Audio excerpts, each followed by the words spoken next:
Hi everyone, my name is Jim and I am the pastor of children and families at City Church, and I'm happy to see you for episode 2 of The Takeaway.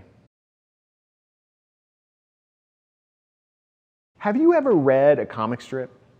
Imagine if I could draw a thought bubble coming out of your heart, and that it could tell me what you love. Would that match with how you act when you're around other people? What about how you act when no one's around? Now, the thing about being a person is that what we love inside our hearts, it shapes what we do on the outside. If you love music, then you might decide to start taking piano or tuba lessons. If you love sports, it would be easy to see you spending hours in your driveway shooting hoops or practicing your spiral. If you love art, then it would make complete sense for you to spend time drawing or painting when you're not doing schoolwork. But what happens when some bigger love comes along? Something or someone that causes you to stop and to think about what's important. There are many stories like this in the Bible. And today I'm going to share one of them with you. It comes from Luke's Gospel in chapter 5, after Jesus teaches a large crowd.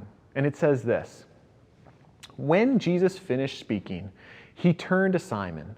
And Jesus said, 'Go out into deep water, let down your net so you can catch some fish.' Simon answered, 'Master, we've worked hard all night and we haven't caught anything.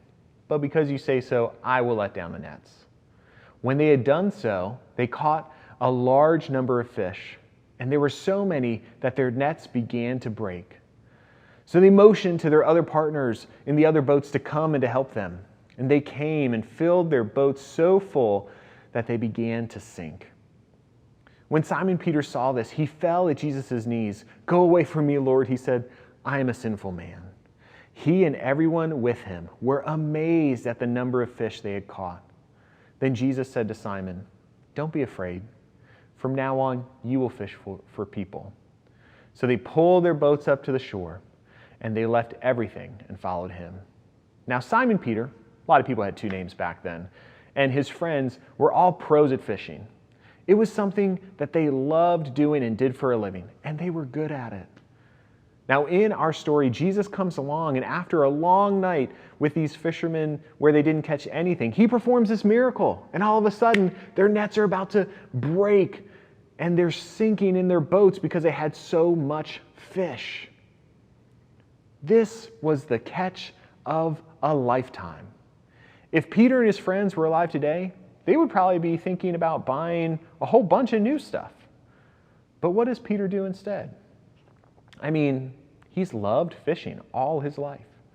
But now, after encountering Jesus, there's something much more important. Peter sees that while fishing is good, Jesus is even better. And Jesus invites Peter and his friends to become fishers of people. So what happens? They leave everything to follow Jesus. The love and power of Jesus changes everything for them. And if their hearts could talk, they would be saying, "I want to follow Jesus." And so they do. They leave everything and follow him. Did you know that Jesus' love is that powerful? That God's love for us is so strong that it should change how we live and what we do. His love isn't just something to keep on the inside of us, but something that we get to demonstrate outside of us by how we act. So if you love art, keep drawing. If you love sports, keep practicing. And if you are loved by God, keep following him. Come with your family to worship with us at church. Have your parents read a Bible story to you, or ask them to help you figure out a way to read the Bible for yourself. Talk to God by praying because he loves to hear from you. Speaking of hearing from people, this week on The Takeaway, we get to hear from one of our friends, Reed, as he shares about something that he loves to do, fishing. Let's check it out. Hey, I'm Reed, and I'm going to be showing you guys a couple of tips related to fishing. This is how to tie a Palomar knot. So you get your line. This would normally be connected to a pole. I would use anywhere from 8 to 15-pound line for just fishing for bass or bluegill. And so to put it on the hook, you're gonna put the line through the eye of the hook, then bring it back through the other way so that you make a loop like this. And then what you want to do is you want to tie an overhand knot with that loop like this.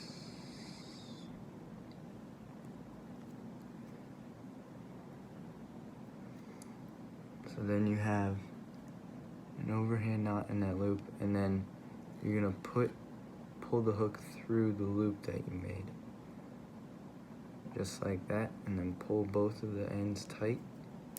Wow, what a beaut! Using this hook, it's kind of like has this indent up here. How neat is that? And this is good for using like a plastic worm with. And so to put it on the hook, put it through the tip of it, just the very tip, like that. That's pretty neat. Bring it all the way up to the top. And then when it's up here, you want to poke the hook, the tip of the hook through the body of the worm. Have it come out like that. Just like that. And some of my favorite spots to go are Pump House Park, Forest Hill Park, and Bryan Park. 3 good options for bass and bluegill. And usually every time I go, I'll catch something. Thanks, Reed. There is so much that I don't know about fishing, but I really love how Reed makes time for it because it's something that he loves. And I hope that you can make some time for God this week by praying, by reading a Bible story, or worshiping with us on Sunday, because God loves you so much.